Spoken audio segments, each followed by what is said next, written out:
دختر خیلی زیبایی که متاسفانه بهشون تجاوز شده. سال چند بود؟ 82.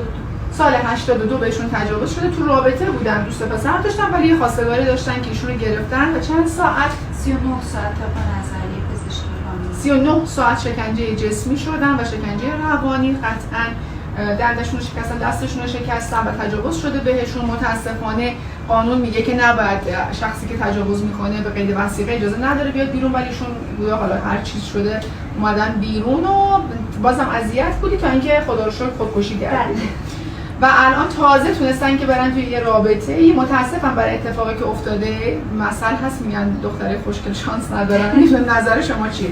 خیلی زیباست و خیلی خوش‌اندام و خیلی اذیت شده. آثاری که روی بدنشون بود رو میتونیم با فیلر بادی خیلی اصلاح بکنیم و خوشحالم که میشه این کارا رو کردش. دست کسی دیگه به غیر از من نباید بین بخوره.